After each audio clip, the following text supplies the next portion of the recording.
Hi hello friends. இன்றைக்கி நம்ம இந்த வீடியோவில் என்ன பார்க்க போகிறோம்னு சொல்லி பார்த்தீங்கன்னா, மனித மேம்பாட்டு அறிக்கை, அதாவது ஹியூமன் டெவலப்மெண்ட் ரிப்போர்ட். ஓகேவா? அது ஹெச்டிஐன்னு சொல்லுவாங்க. ஸோ 2025ஆம் ஆண்டு ஹெச்டிஆர் ரிப்போர்ட் தான் பார்க்க போகிறோம்.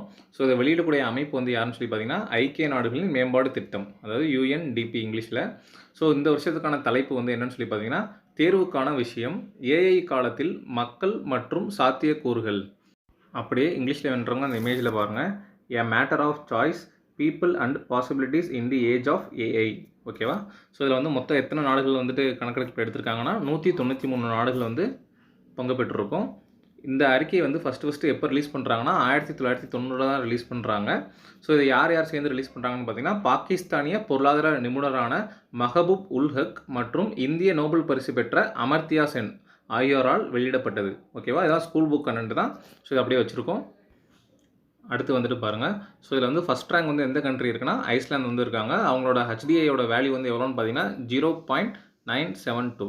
ரெண்டாவது பிளேஸில் நார்வே இருக்காங்க. மூணாவது பிளேஸில் சுவிட்சர்லாந்து இருக்காங்க. நாலாவது பிளேஸில் டென்மார்க். அஞ்சாவது பிளேஸில் ஜெர்மனி இருக்காங்க. ஸோ இந்த ரேங்க்கில் பார்த்தீங்கன்னா இந்தியாவோட ரேங்க் வந்து பார்த்தீங்கன்னா 130வது இடத்துல வந்துட்டு இருக்காங்க. ஸோ இந்தியாவோட ஹெச்டிஐயோட வேல்யூ வந்து பார்த்தீங்கன்னா 0.685. ஓகேவா?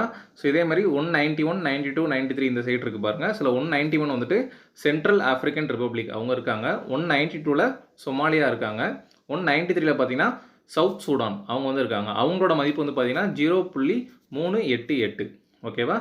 ஸோ இதை வந்துட்டு 4 கேட்டகரியாக வந்து இந்த வேல்யூவை வச்சு பிரிக்கிறாங்க.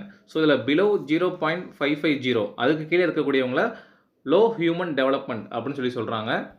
அடுத்து 0.550லேருந்து 0.699 வரைக்கும் இருக்கக்கூடியவங்கள மீடியம் ஹியூமன் டெவலப்மெண்ட் அப்படின்ற ஒரு கேட்டகரியில் வகைப்படுத்துகிறாங்க. ஸோ இந்த கேட்டகரியில் தான் வந்துட்டு இந்தியா வந்துட்டு வரும்.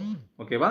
அடுத்து 0.7லேருந்து 0.799 வரைக்கும் இருக்கக்கூடியவங்கள ஹை ஹியூமன் டெவலப்மெண்ட் அப்படின்ற ஒரு கேட்டகரியில் பிரிக்கிறாங்க. அதேமாரி 0.8க்கு மேலே இருக்கக்கூடியவங்க வந்து பார்த்தீங்கன்னா வெரி ஹை ஹியூமன் டெவலப்மெண்ட் அப்படின்ற ஒரு கேட்டகரியில் வந்துட்டு வைக்கிறாங்க. ஓகேவா?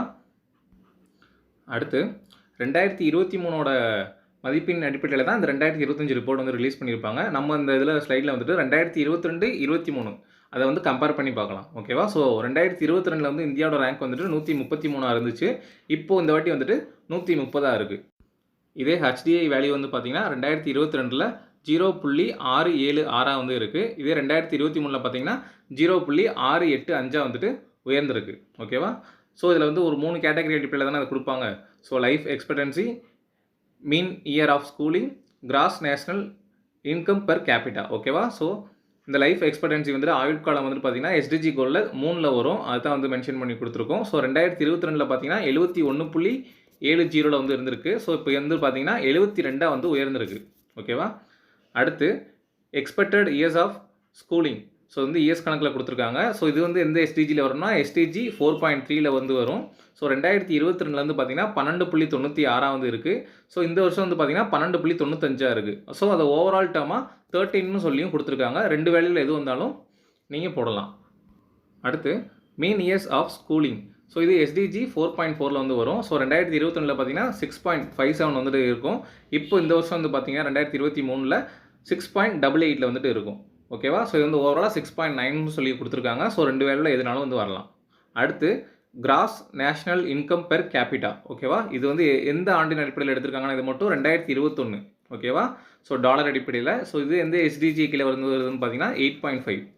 ஸோ 2022ல் வந்துட்டு எவ்வளோ நம்ம வச்சுருக்கோன்னா 8475.68 இருக்குது. ஸோ இந்த வருஷம் வந்து பார்த்தீங்கன்னா 9046.76 வந்தால் இருக்குது. ஸோ இது வந்துட்டு ஓவராலாக 9047ன்னு சொல்லி வேல்யூ மென்ஷன் பண்ணுறாங்க. ஸோ அதையும் நோட் பண்ணிக்கோங்க. அடுத்து பாருங்கள். இந்த ஆயுட்காலம் வந்துட்டு 1990ல் ரிலீஸ் பண்ணப்போ இந்தியாவுக்கு எவ்வளோ மதிப்பில் இருந்துச்சுன்னு பார்த்தீங்கன்னா எவ்வளோ ஆண்டுகள் இருந்துச்சுன்னா 58.6 ஆண்டுகளாக இருந்துச்சு.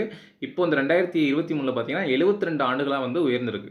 ஸோ இதை வந்து மென்ஷன் பண்ணி சொல்லியிருக்காங்க. அடுத்து கல்வியில் வந்து பாருங்கள். கல்வியில் வந்து 1990ல் பார்த்தீங்கன்னா 8.2 ஆண்டுகளாக இருந்துச்சான். இப்போ வந்து பார்த்திங்கன்னா நம்ம 13 ஆண்டுகளாக வந்துட்டு உயர்ந்திருக்கும். ஓகேவா? ஸோ அதை மென்ஷன் பண்ணி சொல்லியிருக்காங்க. அதே மாதிரி தேசிய வருமானம், அதாவது இந்தியாவின் மொத்த தனிநபர் வருமானம் என்பது 4 மடங்கு மேல் உயர்ந்துள்ளதான். ஸோ 1990ல் பார்த்தீங்கன்னா யூஎஸ்டியில் கனெக்ட் பண்ணோம்னா 2167 இருந்து இப்போ 2023ல் பார்த்தீங்கன்னா 9047 உயர்ந்திருக்கு. இந்த வேல்யூலாம் பேப்பர்லேயே மென்ஷன் பண்ணி கொடுத்துருக்காங்க. ஸோ கண்டிப்பாக அதெல்லாம் தெரிஞ்சு வச்சுக்கோங்க. குரூப் 1, குரூப் 2 லெவல் எக்ஸாமில் வந்துட்டு ஸ்டேட்மெண்ட்டாக கூட கேட்கலாம். ஓகேவா? ஸோ இந்த வீடியோ உங்களுக்கு பிடிச்சிச்சுன்னா லைக் பண்ணுங்கள். உங்கள் ஃப்ரெண்ட்ஸ் எல்லாரும் கிடைக்கிற மாதிரி ஷேர் பண்ணுங்கள். ஏதாவது டவுட் இருந்துச்சுன்னா கமெண்ட் செக்ஷனில் கமெண்ட் பண்ணுங்கள். Okay, thank you.